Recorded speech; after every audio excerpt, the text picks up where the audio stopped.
Satan atau setan adalah makhluk yang pada mulanya adalah malaikat Tuhan yang paling tampan dan menawan dari segala yang diciptakan. Satan pada mulanya hidup di surga dengan nama Lucifer, berdasarkan terjemahan Alkitab Vulgata yang diambil dari kata Ibrani Heilel atau Heilel. Malaikat ini pada awalnya adalah malaikat yang paling dekat dengan Tuhan, segala rahasia diberitahukan kepadanya, ia adalah malaikat kesayangan Allah, paling disayang di antara para malaikat. Dan ini akhirnya menimbulkan kesombongan Lucifer yang ingin juga seperti Allah. Menurut beberapa kisah Smith menyebutkan ketika Tuhan mulai menciptakan langit dan bumi, Lucifer menjadi iri karena semua planet-planet, langit dan bumi sujud menyembah dan memuliakan nama Tuhan. Lucifer juga ingin disembah sama seperti Allah. Sampai ketika Tuhan ingin menciptakan manusia, Lucifer dengan keras menolak keinginan Tuhan dengan alasan bahwa manusia hanya akan bisa merusak alam semesta. Tetapi Tuhan berkata lain, rancanganku bukanlah rancanganmu, dan Lucifer mengancam Tuhan bahwa dirinya tidak akan lagi sujud menyembah dan melayani Tuhan. Dan ini membangkitkan amarah Allah dan berkata, pergilah sana, hai engkau sang penentang, dan Tuhan memberi julukan kepadanya Satan, dan dibuang ke bumi, tempatnya ialah alam maut di bawah perut bumi. Lucifer menjadi dendam terhadap manusia dan ingin membalaskannya terhadap keturunannya sampai selama-lamanya.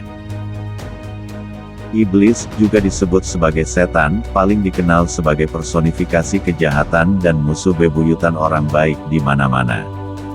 Citra dan ceritanya telah berkembang selama bertahun-tahun, dan iblis telah disebut banyak nama yang berbeda dalam berbagai budaya, Beelzebub, Lucifer, setan dan Mephistopheles, untuk beberapa nama, dengan berbagai deskripsi fisik termasuk tanduk dan kaki berkertak. Tapi makhluk jahat ini, dan legiun setannya, terus menyerang ketakutan pada orang-orang dari semua lapisan masyarakat sebagai antitesis dari semua hal yang baik. Nama Iblis. Beberapa sarjana Alkitab mengklaim Lucifer bukanlah nama yang tepat tetapi frase deskriptif yang berarti bintang pagi.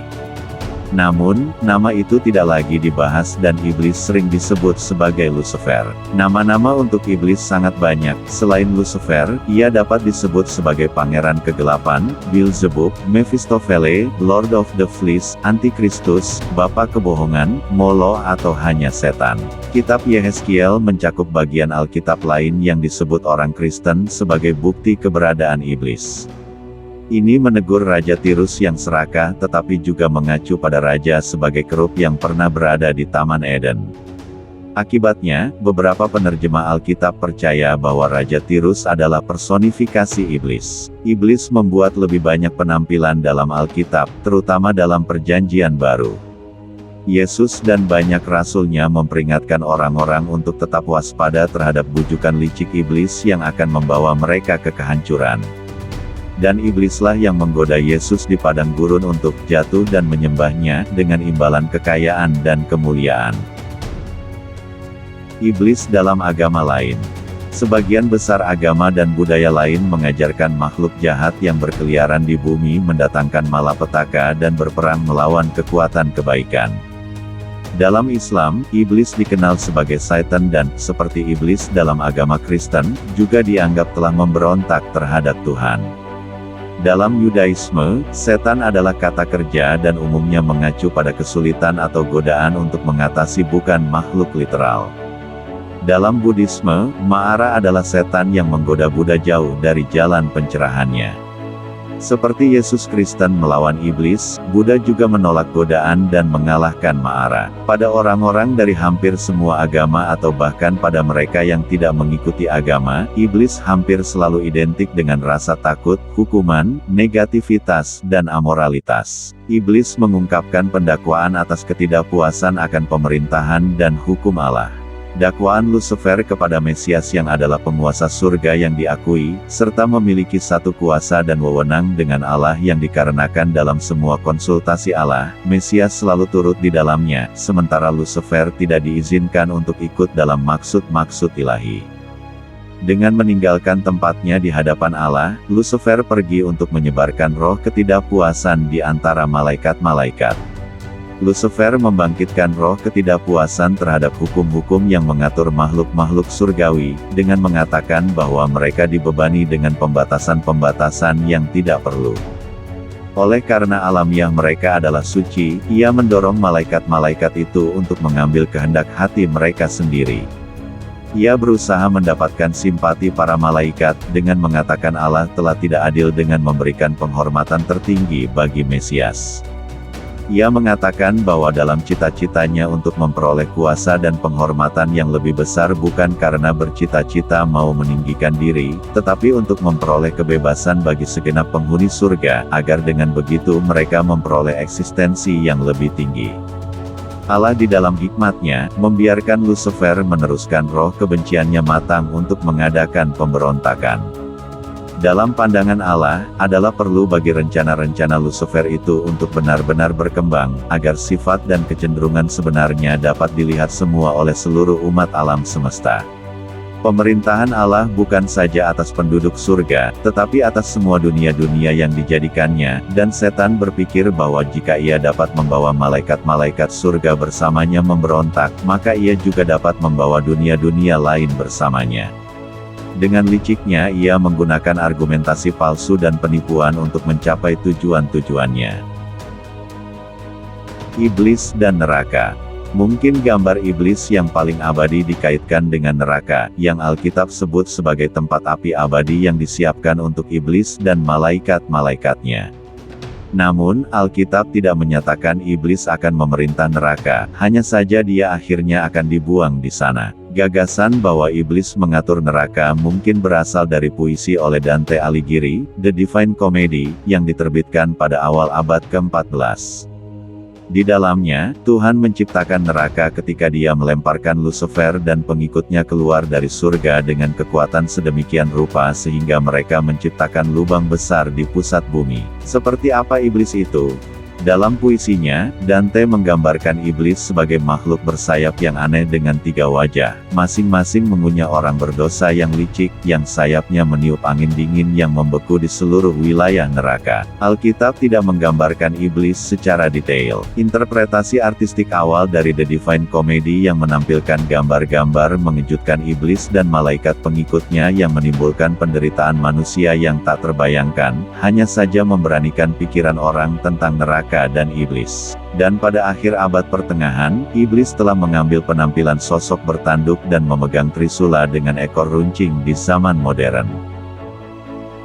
Iblis dan penyihir. Fear of the Devil setidaknya sebagian bertanggung jawab atas histeria sihir Eropa dan New England pada abad ke-16 dan ke-17.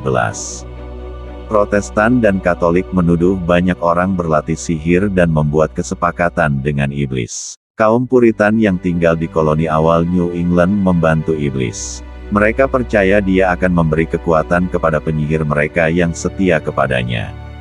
Ketakutan ini memunculkan pengadilan penyihir Salem yang terkenal di Salem, Massachusetts. Gaya hidup Puritan yang ketat, ketakutan mereka terhadap orang luar dan teror mereka terhadap apa yang disebut sihir iblis, membuat mereka menuduh setidaknya 200 orang penyihir antara tahun 1692 dan 1693, 20 terdakwa dieksekusi.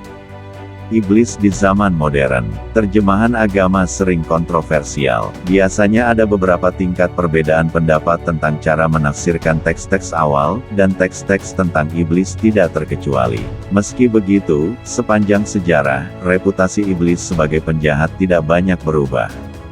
Kebanyakan orang masih percaya bahwa dia benar-benar mengubah dunia dan bertanggung jawab atas sebagian besar korupsi dan kekacauan dunia. Namun, tidak semua agama menghindari iblis. Orang-orang dari gereja setan, yang dikenal sebagai satanis, tidak menyembah iblis, tetapi memeluknya sebagai simbol ateisme, kebanggaan dan kebebasan. Jenis lain dari setan, setan teistik, menyembah iblis sebagai dewa. Mereka mungkin berlatih ritual setan atau bahkan membuat perjanjian dengan setan. Setan berakhir dengan hukuman di neraka kekal. Akhirnya pada masa tribulasi yang dimulai di bumi di bawah, suatu peperangan besar terjadi di surga.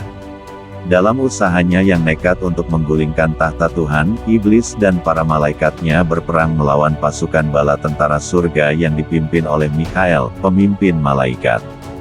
Iblis dan anak buahnya dikalahkan dan dilemparkan keluar selama-lamanya. Sampai saat ini iblis masih menikmati akses ke tahta Tuhan, di mana ia mendakwa Anda dan saya di depan Allah. Tetapi harinya akan tiba, akses ke surga ini tidak akan diberikan lagi ke iblis beserta roh-roh jahatnya dan lingkup kerja mereka hanya dibatasi di bumi saja. Ini menyebabkan kesukaan besar di surga. Di surga bersukacita namun tidak bagi manusia di bumi karena iblis akan menyesatkan karena sadar waktunya sudah singkat. Dalam masa tribulasi atau masa sengsara, iblis yang tidak lagi mendapat akses ke surga, merasuki antikristus dan melalui binatang itu menerima penyembahan yang selalu dirindukannya. Antikristus akan menajiskan bait suci 3 yang telah dibangun kembali dengan mendudukinya dan menyatakan dirinya sebagai Tuhan. Objek utama kebencian iblis ditumpahkan kepada bangsa Israel, yaitu perempuan, yang melahirkan anak laki-laki itu Sang Mesias. Iblis akan berusaha membasmi bangsa Israel, namun bangsa Israel pada masa tribulasi dilindungi oleh Tuhan secara ajaib dalam masa 3,5 tahun pertama masa sengsara. Pada akhir masa tribulasi, masa sengsara, Mesias kembali ke dunia dalam penampakan yang penuh kemuliaan, mengalahkan bala tentara antikristus dan pemerintahan raja-raja dunia, dan seorang malaikat menangkap iblis dan mengikat iblis di jurang maut 1000 tahun lamanya. Dunia pada saat itu memasuki masa kerajaan 1000 tahun, iblis dinonaktifkan. Di akhir masa itu, iblis dilepaskan dan terjadi pertempuran untuk terakhir kalinya. Iblis dilemparkan ke dalam lautan api, neraka, untuk selama-lamanya bersama semua para malaikatnya, serta orang-orang yang tidak percaya. Dan berakhirlah kisah Lucifer dan para malaikat pengikutnya. Terima kasih telah mengunjungi channel Miracles. Like, subscribe dan tulis komentar Anda di kolom komentar. Siapa tahu para netizen yang budiman pernah ngobrol sama Ibu Lucy, Lucifer maksud saya. Maaf cuma bercanda.